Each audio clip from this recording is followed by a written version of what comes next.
Brasil, nação gigante, muito bem. Pode passar o slide?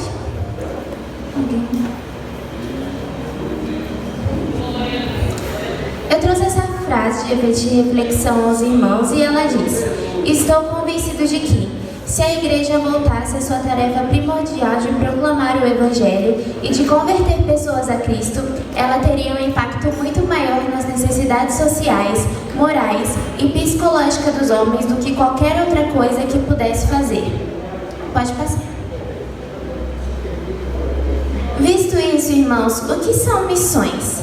Quando eu penso em missões, a primeira coisa que vem na minha cabeça é: se alguém me perguntasse até semana passada, Sara, o que são missões? Eu diria a essa pessoa: missões são pregar o Evangelho a toda criatura. E realmente, não está errado. Só que nós temos uma visão muito superficial do que são missões. E quando nós começamos a praticar as missões, percebemos que missões são conjuntos de ações que têm como objetivo levar o reino de Deus a todo ser humano na sua integralidade, corpo e espírito.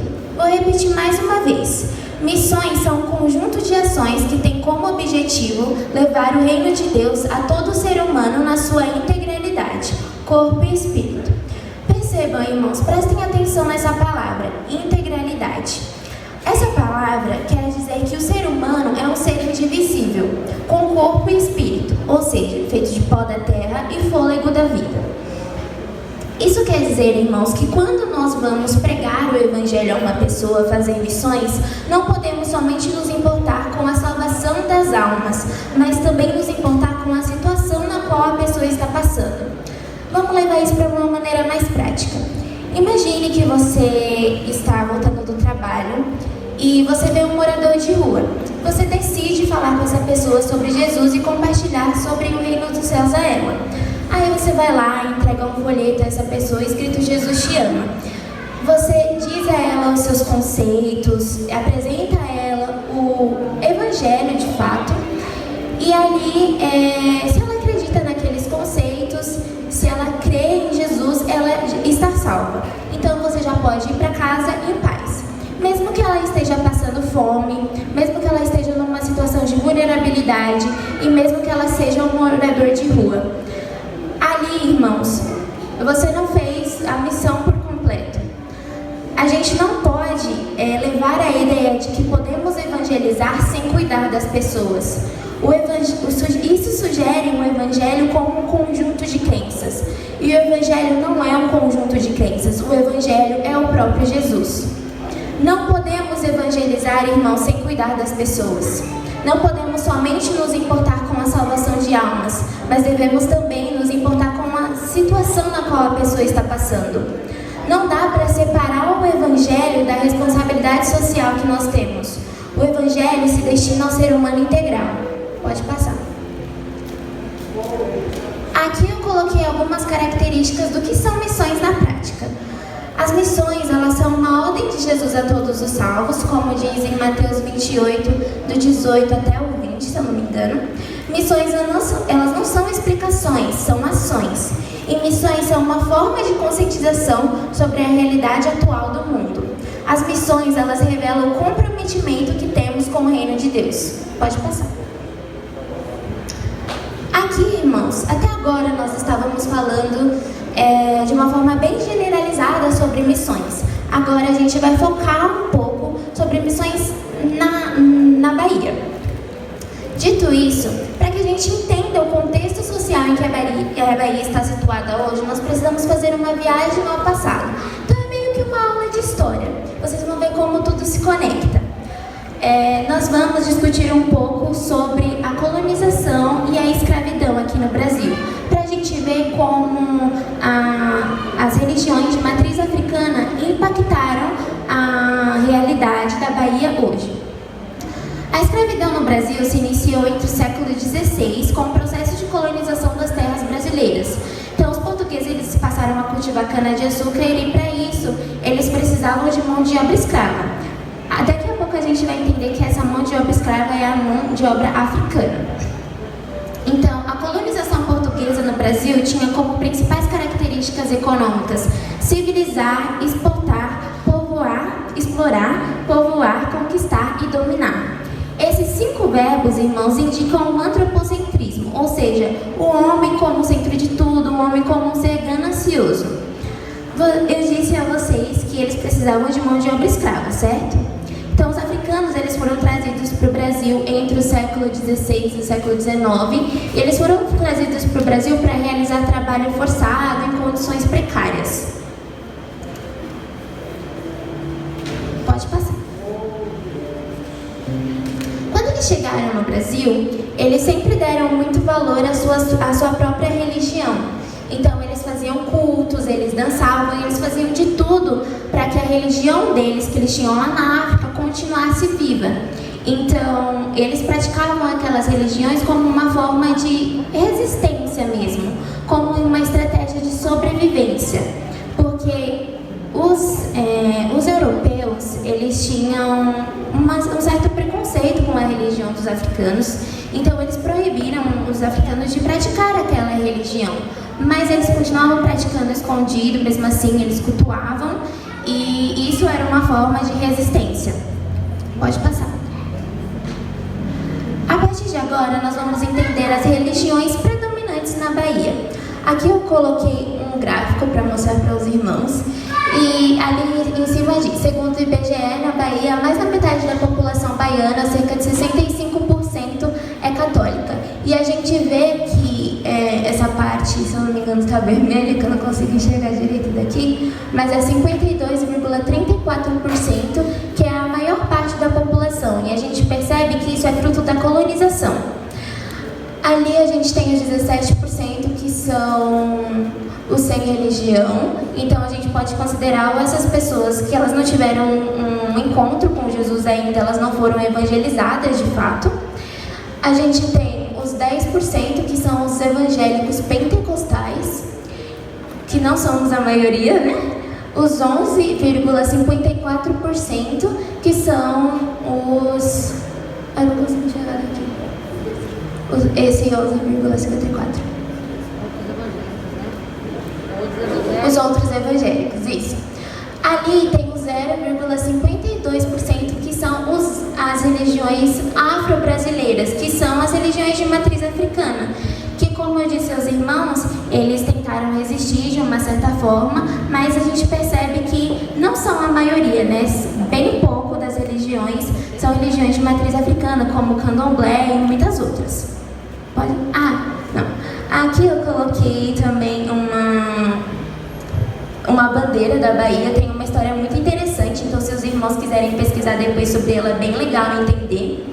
E Salvador da Bahia é a cidade mais negra do Brasil, país em que vive a maior comunidade de afrodescendentes do mundo fora da África.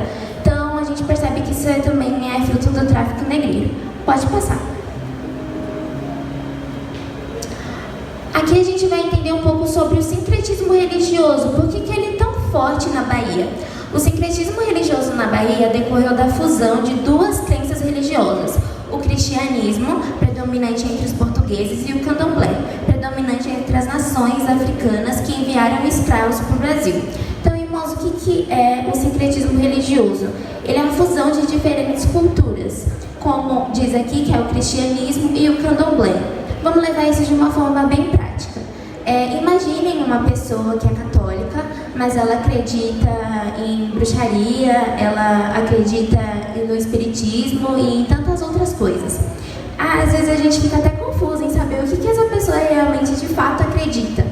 E a gente percebe que essas pessoas estão lutando contra a sua própria cultura. Por isso nós temos que apresentar o evangelho a essa pessoa e falar sobre missões a ela. Até nós mesmos, não é só na Bahia, mas no Brasil inteiro, nós estamos lutando contra a nossa própria cultura quando não praticamos ou não participamos de festa como, por exemplo, o Carnaval, Halloween, festa junina e tantas outras. Pode passar. A partir de agora, irmãos, a gente precisa entender como o evangelho, como o cristianismo, ele foi pregado na época do colonialismo. E como Jesus é representado como um branco europeu na história.